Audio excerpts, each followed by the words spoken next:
Hello दोस्तों, invest today for tomorrow YouTube channel पे मैं रजत माथुर आपका हार्दिक स्वागत करता हूं। दोस्तों, एलआईसी के आईपीओ में हो रहा है डिले।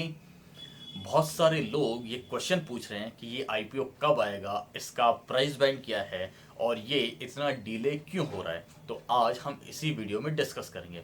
दोस्तों, अपने चैनल पे जो एलआईसी का पुराना वीडियो है, अगर वो आपने नहीं देखा है तो उसको जरूर जाके देखें। मैं कार्ड्स पे, डिस्क्रिप्शन में और एंड स्क्रीन पे उसका लिंक दे दूंगा। उस वीडियो में आपको एलआईसी के बारे में और इस आईपीओ के बारे में बहुत सारा नॉलेज मिलेगा। तो उस वीडियो को देखना बिल्कुल ना भूलिए। तो आज के इस वीडियो में सबसे पहले हम डिस्कस करेंगे why L I C I P O is delayed. ये आईपीओ इतना लेट हो क्यों रहा है। देन सेकेंड हम डिस्कस करेंगे अगर ये आईपीओ फेल होता है तो उसका क्या नेगेटिव इम्पैक्ट पड़ेगा। तो चलिए शुरू करते हैं।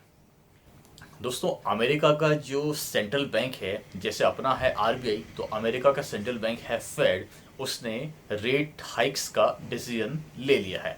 वो फेज मैनर में रेट हाइक करने वाले हैं। तो इसकी वजह से मार्केट वैसे ही बहुत ज़्यादा वॉलेटाइल है। न सिर्फ इंडियन मार्केट, दुनिया भर के मार्केट, चाहे आप अमेरिकन मार्केट देख लीजिए, यूरोपियन मार्केट देख लीजिए, चाइना के मार्केट देख लीजिए, सारे ही वॉलेटाइल है। गैप अप ओपन होते हैं या गैप डाउन ओपन होते हैं, स्टॉक्स में बहुत ज़्यादा ऊपर नीचे होता है। तो अमेरिका के फेड के डिसीजन की वजह से मार्केट पहले से ही वॉलेटाइल था और आग में घी डालने का काम किया है इस रशिया यूक्रेन वॉर ने। Now Russia is the country with highest number of sanctions in the world. दोस्तों, ये यूएस फेड का रेट हाइक का डिसीजन और उसके ऊपर से रशिया यूक्रेन वॉर। तो रशिया यूक्रेन वॉर का जो इमीडिएट इम्पैक्ट है वो वर्ल्ड पे, वो ये है कि जो ऑयल के, जो क्रूड ऑयल के प्राइसेस हैं वो हाईएस्ट हो गए with respect to recent numbers. तो दोस्तों, पहले तो अमेरिकन फेड का रेट हाइक का डिसीजन, देन उसके बाद Russia Ukraine war. Russia Ukraine war की वजह से जो क्रूड ऑयल है उसके रेट हाईएस्ट हो चुके हैं with respect to recent years. तो ये जो सारा सिनेरियो बन रहा है, इसके इम्पैक्ट पूरे वर्ल्ड मार्केट पे नेगेटिव ही होंगे, ये पॉजिटिव नहीं हो सकता। दोस्तों, अब अगर बात करें रशिया यूक्रेन वॉर के लेटेस्ट सिनेरियो की, तो इसकी ऑलमोस्ट सारी अनसर्टेनिटी मार्केट को पता है, मार्केट उसको डिस्काउंट कर चुका है। एक न्यूक्लियर वॉर की जो थोड़ी बहुत पॉसिबिलिटी बची थी वो भी अब नहीं लग रही है, क्योंकि as per latest information Ukraine ने बोल दिया है कि वो नाटो का मेंबर नहीं बनेंगे। Already Russia and Ukraine are on table for peace talk. So ये जो वॉर फ्रंट पे अनसर्टेनिटी थी ये अब फिनिश होती लग रही है। वी जस्ट होप कि रशिया और यूक्रेन की बातचीत का कुछ पॉजिटिव सॉल्यूशन निकले और वॉर फ्रंट पे हमारे लिए कोई और नए सरप्राइजेज ना हो, क्योंकि इस वॉर की पॉसिबिलिटी से लेके जब से ये वॉर स्टार्ट हुआ है सारे एनालिस्ट फेल होते हैं। किसी को नहीं पता कि पुतिन के दिमाग में क्या चल रहा है। सो वी जस्ट होप कि अब इसका कुछ पॉजिटिव हल निकले और ये वॉर स्टॉप हो जाए। सो दोस्तों, अब इन सारे सिनेरियोस के बाद अगर बात करें मार्केट के सेंटिमेंट्स की, तो फेड के रेट्स हाइक के डिसीजन के बाद मार्केट के सेंटिमेंट वैसे ही अच्छे नहीं थे और उसके ऊपर से आ गया रशिया यूक्रेन का वॉर। सो मार्केट के सेंटिमेंट्स और भी खराब हो चुके हैं। अभी मार्केट की हालत ऐसी है कि एक तो करेला और ऊपर से नीम चढ़ा। दोस्तों, अब अगर ऐसे खराब सेंटीमेंट वाले मार्केट में एलआईसी जैसा इंडिया का सबसे बड़ा आईपीओ लाएंगे तो उसके फेल होने के चांसेस बहुत ज़्यादा रहेंगे। ये आईपीओ फेल दो तरीके से हो सकता है। पहला कि आईपीओ का जो इश्यू है वो अंडर सब्सक्राइब हो। दोस्तों, अंडर सब्सक्राइब का मतलब है जैसे आईपीओ से सरकार 100 रुपये मार्केट से रेस करना चाहती, बट पब्लिक ने ज़्यादा रिस्पांस दिया ही नहीं और आईपीओ पूरा भरा ही नहीं। मतलब 100 की जगह सरकार 90 रुपये या 95 रुपीज़ ही मार्केट से रेस कर पाई, तो उसे कहा जाएगा अंडर सब्सक्राइब।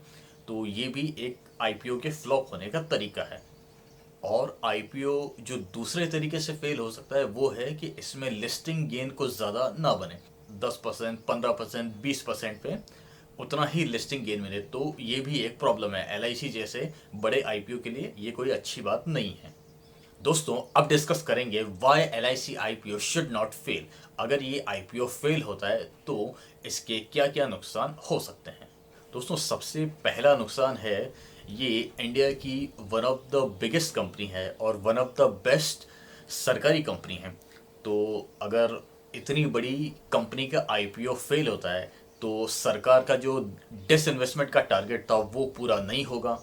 उससे जो पैसे आने थे, जो देश के विकास में खर्च होने चाहिए थे, वो सरकार को नहीं मिल पाएंगे। तो अल्टीमेटली इससे नुकसान देश का ही है। देन सेकंड पॉइंट है, जो भी इन्वेस्टर्स उसमें पैसे लगाएंगे उनका नुकसान होगा अगर आईपीओ फेल हुआ तो। और मैं आपकी जानकारी के लिए बता दूं, इसमें फॉरेन इन्वेस्टर्स भी अलाउड है पैसे लगाने के लिए। Then last but not the least reason, अगर ये आईपीओ इंडिया की सबसे बड़ी कंपनी का आईपीओ अगर फेल होता है तो ये हम सब के लिए, इंडिया के लिए, इंडिया के सारे इन्वेस्टर्स के लिए कोई भी अच्छी बात नहीं है। इंडिया की मार्केट के सेंटिमेंट्स खराब ही होंगे, इससे कोई बहुत ज़्यादा सुधरेंगे नहीं, और पूरे वर्ल्ड के सामने भी हमारी इमेज कोई बहुत ज़्यादा अच्छी नहीं बनेगी। इसके विपरीत अगर ये आईपीओ सक्सेस होता है तो ये इंडियन इन्वेस्टर्स के लिए भी बहुत अच्छा रहेगा, फॉरेन इन्वेस्टर्स के लिए भी अच्छा रहेगा, और एक ओवरऑल पूरे वर्ल्ड को सिग्नल मिलेगा कि हम लोग एक मजबूत मार्केट की तरफ बढ़ रहे हैं।